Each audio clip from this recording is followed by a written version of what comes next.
You guys asked me to share why I think that Meri and Robyn were never friends, and I'm here to do that, finally. So, before we get started, I want to let you know this video is for entertainment purposes only. Nothing I say should be taken as a statement of fact. I do not know these people. I just watch their lives as they put it out on TV and like to snark at it. So, let's get started. I've broken this down kind of into 3 sections of why I think that they were never friends the way that they want us to believe they were friends. They may have been superficial friends. Almost like, imagine you're going to a workplace and you have been at that workplace for a very long time. Let's say you've been there 6 years and you have friends that you work with. Some of those people you are work friends with. You are friends at work. You don't spend a lot of time outside of the job. You enjoy seeing each other. You enjoy each other's company in the break room, on the floor, whatever it might be. But you're not going out of your way to spend time with that person. And if somebody leaves, you're not going out of your way to go and find them and spend time with them. That is the kind of friend that I think Robyn is to Meri. They are work friends. This was their job. Sister wives was their job, and they are work friends. That's it. To me, that is all.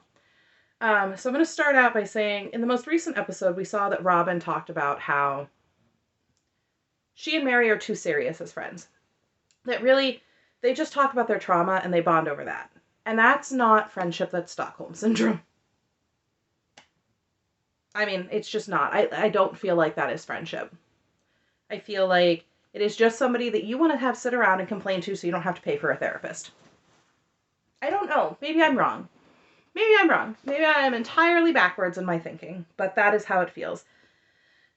Where you take Meri and Jen and you look at them and they have fun together, they reach out to each other, they spend time together. Meri even moved her whole life, frankly, to probably be closer to Jen. Jen gave up whatever it was she was headed to do in Texas to live in Utah and run Meri's B&B for her. She moved her whole life to be with Meri, and Meri moved her whole life to be with her. And you're not going to tell me they're not. They're not besties. I'm just not going to believe it. I am so glad they found each other. Whether or not people think they're annoying or like them, I'm glad they found each other. But let's break this down into my 3 points. Point 1, Robyn openly disrespects Meri. Point 2, Robyn doesn't communicate with Meri. And point 3, Robyn took something away from Meri that was extremely important without reciprocation. Let's start with point 1. Point 1, Robyn openly disrespects Meri. Let's take a look all the way back at the beginning. Meri is the first wife. Meri, as the first wife, has a lot more pull. If you look at Doctrine and Covenants 132 with the Law of Sarah, Meri, as the first wife, is supposed to be making decisions on the subsequent wives. And yes, Joseph Smith gave himself an out in D&C 132, but overall, if you're following that, Meri is supposed to have a lot of say in the wives. And we know she didn't have much say in Janelle, and she told us she didn't have much say in Christine either. In the book, she talks about being kind of blindsided by Janelle, and also mentioning that she did not want Cody to marry Christine initially. Whether or not that changed over time, I could not say. So, being that Meri is the first wife and should have a lot of say, I think it's ridiculous that Robyn argued with Meri on the couch when Meri said, no, you should not be in the rotation yet. You're not married to Cody. That's inappropriate. That's not how we do things. I don't think you should be in there. And to use the argument, well, I moved. Okay, you moved. I'm sorry that you moved. But you are closer and you do get to spend time, but you cannot have a night. That's not appropriate. You can spend some time. Let's all get together. You can come over here. We can hang out. You can have a date night, but he needs to come home and be in the home with one of his wives at the end of the night. Christine voiced the same thing. Janelle was kind of about it, which, fine. I don't know that whole story. I just know what we see on TV. But to openly argue, and then to imply that the only thing that Meri was worried about was the thing, was a little bit much. I don't think that's what she's saying. I think she's saying you don't get all the benefits of a wife as a girlfriend. So we have that starting there. Then let's head into another incident, which was openly disrespectful in a very different way. It wasn't verbal disrespect. It was very much so a petulant child. She acted like a spoiled teenager. They're having a dinner for all their friends. to let them know, hey, we're polygamous. As though, I mean, we look at the friends that they invited, and all the friends already knew. Whatever. So they invite their friends over for the thank you dinner or the friendship dinner or whatever they've called it. And Meri comes over and she says, I think the tables should be lined up like this because I think that will give us the best ability to speak with our guests. Robyn stomps over, grabs a table, slams it down, all the while looking angry and bitter and all these things. And all that says to me is, I want to be in charge. And you are making this hard. This is what I wanted. Do not come into here and change what I wanted. No, you talk like a grown-up. You use your big girl words. You do not disrespect somebody by slamming furniture around.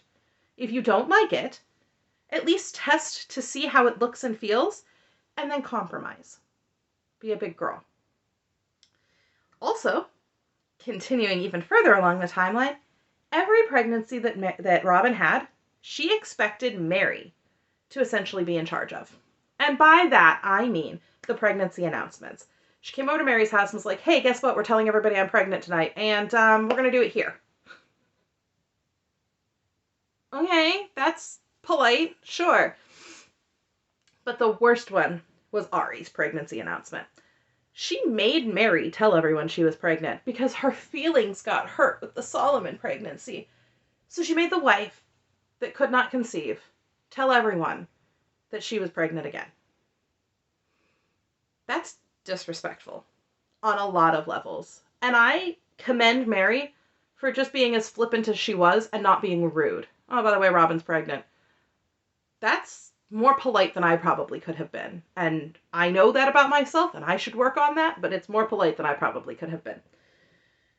On top of that, piggybacked, Robyn felt the need to constantly insert herself in or discuss Meri's infertility. And I don't mean offering to be the surrogate. I mean offering to be the surrogate knowing that she didn't have any intention of doing it. And I think the evidence for she didn't have any intention of doing it falls squarely on Cody. There's no way Cody was, in my opinion, allegedly, Cody would never have let Robyn be a surrogate. Ever. There was no way he was going to let his new, young, fertile wife be a surrogate for the wife that he wanted to discard. It wasn't going to happen. In fact, I would go so far as to say that I feel, in my opinion, that Cody used Meri during the birth of Solomon to bring over a camera so he could kiss Meri on screen and kind of erase that bad juju from kissing Robyn while Christine was giving birth. Even though it's very obvious if you watch the facial features, it looks shocking to Meri. Like, whoa, you don't do this anymore. So I don't think he would have ever let her do it. And I think it was possible that she offered, told Cody she offered, and he flipped out and she was never going to do it. But she continued to bring it up.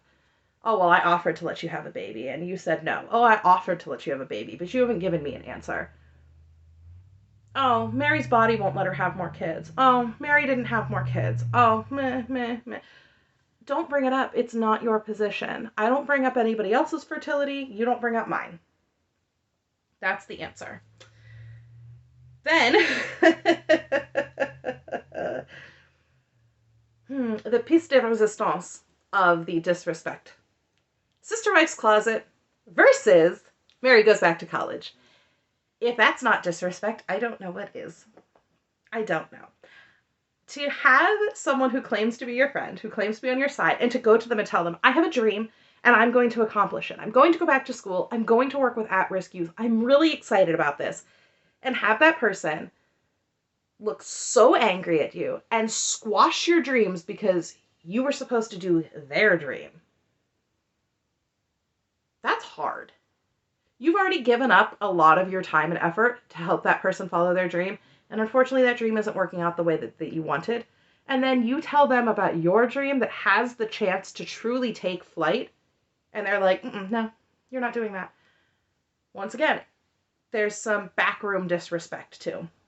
We see Robyn tell Cody, well, I can't have another baby if I don't get help, which is basically, you need to go tell Meri she's not allowed to go back to school because you wanted more babies, and I'm not going to do it if she doesn't stick around and play ball with me. I hate it. Let's move on to point number 2. Robyn doesn't communicate with Meri. And we know that because in season 18, Meri flat out tells us, Robyn doesn't call me. She doesn't communicate with me. She says to Robyn's face, I'm going to move up there and you have to communicate with me. If you're not calling and communicating with people, it's very hard to maintain a relationship. It is. And I know that firsthand because I've had that happen where either myself or the person that I care about, we've fallen off of communication, and it hurts and it's hard. But I don't think it hurts Robyn. I don't. I think Robyn is content to do what Robyn wants to do. And so we know she doesn't communicate there, but also, even if we take a few pages back, when Garrison came back and they threw that party for Garrison's homecoming from basic training, Meri's like, yeah, I didn't know Garrison was back. No one called me. You were right there and Robyn didn't just send you a text? No? Okay. Okay. Cool. Cool.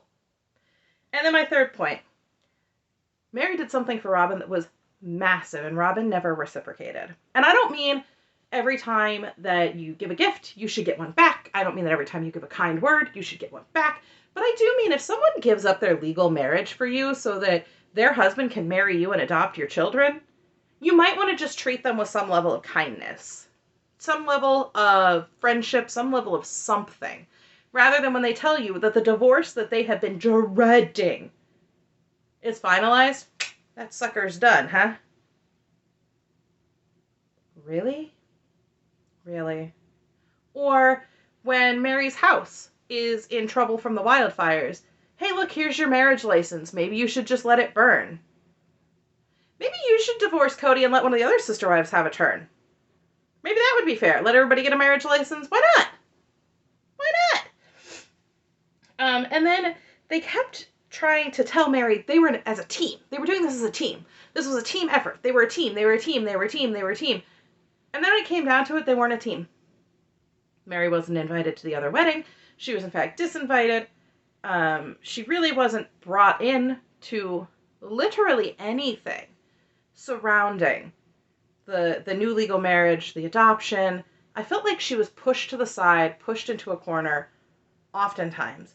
And now, after giving up all of that, giving up her spot with Cody, you don't even call her and talk to her. You don't even let her have a relationship with your kids. Because Meri told us she doesn't. Well, if Robyn will let me, I will have a relationship with these kids. It's frustrating, and that's just not how friends behave. If I had a friend who refused to call me, who openly disrespected me, who I did something so important for, and they squashed me, I wouldn't call it a friend. I wouldn't even call that a work friend. I don't know what I would call that, but it certainly wouldn't be friend. So in my mind, in my heart, I do not believe that Robyn was ever the friend to Meri that Meri was to Robyn. And it hurts to say that because I know that it would hurt Meri to hear that. And once again, I don't know their whole lives. I don't live behind the scenes. It's all just for entertainment. It's all just opinions. But I just don't feel like that's what real friends do. So, that being said, tonight is Sister Wives Sunday. We are going to get to watch Mykelti's gender reveal, which we all know, she had twin boys. And there are some interesting things it sounds like talking about how Janelle and Cody got together, which at some point I'm going to have to sit down and make a flow chart of how the family works to show you guys, because it is bonkers banana sandwich. If you read the book and you know anything about their lives, whew, it is bonkers banana sandwich how that whole family came together. But other than that, I hope we all enjoy Sister Wives tonight. Once again, we're trying to get to 1,000 subscribers. And when we hit 1,000 subscribers, my husband has agreed to sit on the couch off camera and let me show him the first episode of Sister Wives and then ask him what he thinks from season 1, episode 1 to season 18 where we are now. I'm really excited because I want to get the male perspective on what does he think, having known literally nothing about where they started to where they've ended up. I think that'll be a lot of fun. So 1,000 subscribers and we'll do that. Other than that, I hope you guys have a fantastic time. I might be a little late. Not next week, but in the coming weeks, there might be a chance I'll be a little late getting some videos out. I've got a medical procedure I have to have done. And so it may affect some filming times, but I'm going to try and maybe film a couple things ahead of time so that you guys don't get affected by that. Until then, I will see you soon.